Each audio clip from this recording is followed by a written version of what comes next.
나이에 대한 유교적 관점을 많이 지적해 주셨습니다. 이런 과정을 통해 그동안 모르고 있었던 것을 알게 되어 감사하다는 말씀드리고 싶습니다. 오늘은 일제강점기 시대에 대한 내용을 번역해 보았습니다. 이 강의 또한 한국 문학 수업에 들어가기 전 간단하게 한국 역사를 살펴보는 수업 중 하나입니다. 이 영상에서도 잘못된 부분이 있으면 같이 여러분의 바른 정보와 지식을 공유해 주시기를 바라봅니다. 유튜브 채널 세계소리 소문 여러분의 구독과 좋아요, 알림 설정은 컨텐츠 제작에 큰 힘이 됩니다. 그럼 함께 들어보시죠. 그러면 일본의 통치 아래에 있었던 1910년부터 1945년까지의 한국의 다음 장으로 넘어가겠습니다. 1910년이 일본과의 병합 시기죠. 여기에는 논란이 있습니다. 이 병합에 대한 근본적 팩트 사실은 여전히 논쟁 아래에 있습니다. 한국인들의 연구에 의하면 사용된 고종의 인장은 가짜라는 겁니다. 가짜 인장을 사용했기 때문에 통치권을 넘긴다는 고종의 문서는 무효였던 겁니다. 고종이 통치권을 넘긴다고 써진 문서를 받고 서명으로써 도장 같은 인장을 사용하는데 그 인장이 진짜가 아니기 때문에 그 문서는 효력이 없다는 거죠. 일본의 저속한 병합은 완전히 불법 행위였다고 주장하고 있습니다. 그 조약은 8월 29일부터 효력이 발생했고 여전히 한국의 가장 수치스러운 날로 알려져 있습니다. 일본의 점령 아래에 있던 그 시기는 아주 혹독했습니다. 아주 혹독했죠. 한국의 역사상 가장 암울했던 시기 중 하나입니다. 일본 사람들은 한국의 문화를 말살할 방법을 찾습니다. 그들은 한국의 문화를 집단 말살하기 위하여 끊임없이 시도했죠.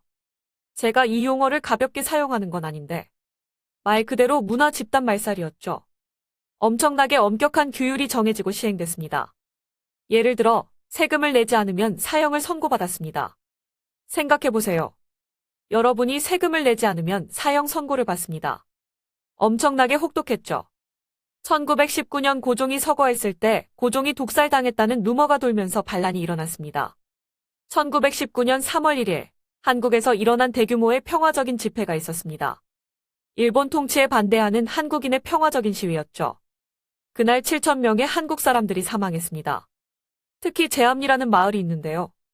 일본 군대와 일본 정부가 그 마을에 한국 크리스찬을 잡아가서 일부는 십자가에 못 박고 나머지는 교회에 모이게 한 뒤 교회에 불을 질러 산채로 사람들을 불태워 죽였죠. 이것은 평화적인 시위에 대한 정말 어마어마하게 잔혹하고 악랄한 대응이었습니다. 그 이후에 문화 집단 말살 정책은 더 심해졌습니다. 그 시기 이후 한국인들은 일본의 신토이즘 일본 국왕을 신격화하는 정책을 따르고 숭배할 것을 요구받았습니다. 여기에 신토이즘이 뭔지 아는 사람이 몇 명이나 있는지 모르겠네요. 이건 일본의 조상을 숭배하는 겁니다. 일본의 유명한 사람이 죽고 나면 그 사람과 그 사람의 조상들을 모셔놓고 숭배하는 거죠. 한국인들에게 이런 일본의 죽은 영혼을 숭배하도록 강요했습니다. 이건 한국인들의 종교적 신념에 대한 어마어마한 모욕이었죠. 학교에서는 한국어를 억압했습니다. 더 이상 한국어를 사용할 수 없게 했죠. 한국 역사도 더 이상 배울 수 없게 됐고요.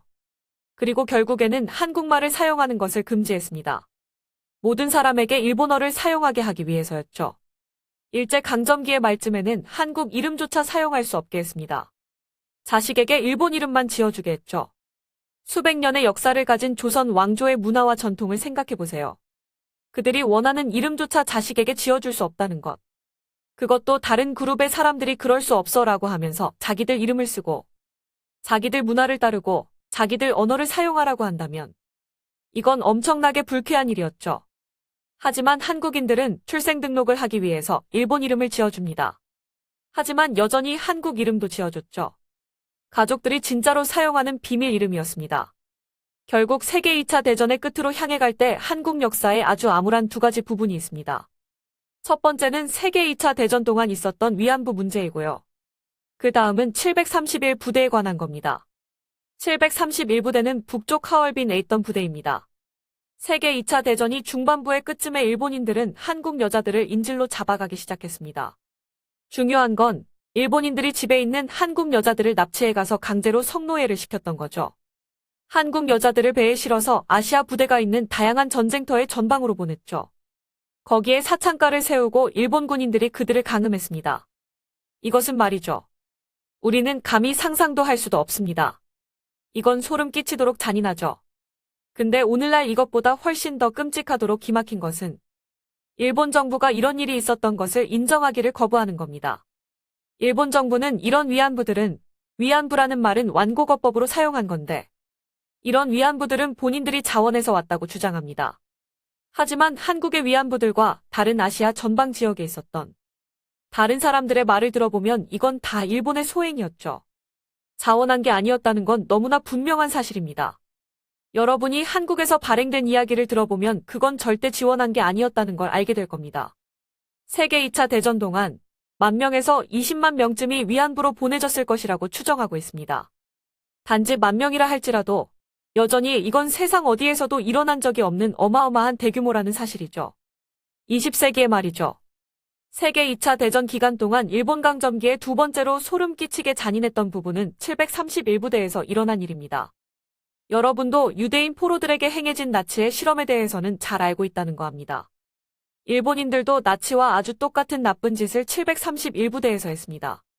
일본인들은 한국인, 중국인, 태국인 등 아시아 부대 주변 사람들을 잡아가서 고문하고 인간의 몸이 어디까지 버틸 수 있는지 보려고 실험했습니다.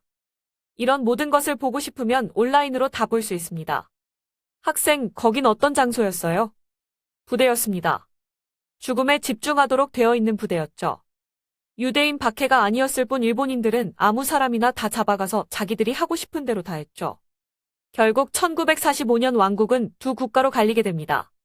우리가 알다시피 일본의 히로시마 나가사키가 폭파되자 일본은 항복합니다. 그리고 2차 세계대전 후 일본은 자기들 영토라고 하던 그 모든 영토에 대한 주장을 포기해야 했죠. 한국을 포함해서 말이죠. 자, 상상해봅시다. 1392년부터 1910년까지 518년 동안 한국은 자신들의 왕국을 운영해왔고 자신들의 국가를 통치할 수 있었습니다. 조선 왕조는 세계 역사에서 가장 오랫동안 지속된 왕조였습니다.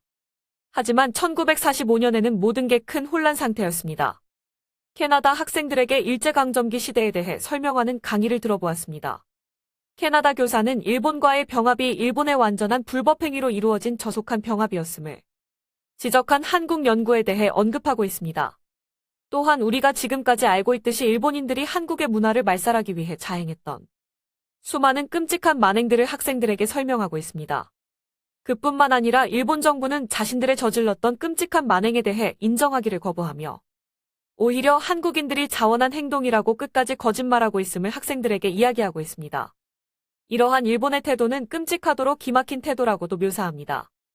다행히 이 수업에서는 일본의 본 모습을 학생들에게 가르치고 있지만 아직도 일본이 만들어낸 미화된 이미지를 그대로 믿고 있는 세계인들이 많은 걸로 알고 있습니다. 세계 속에 퍼져 있는 미화된 일본의 이미지의 베일이 벗겨지고 그들의 추악한 민낯이 속속히 드러나는 날은 언제쯤이면 가능할까요? 유튜브 채널 세계소리 소문 여러분의 구독과 좋아요, 알림 설정은 컨텐츠 제작에 큰 힘이 됩니다.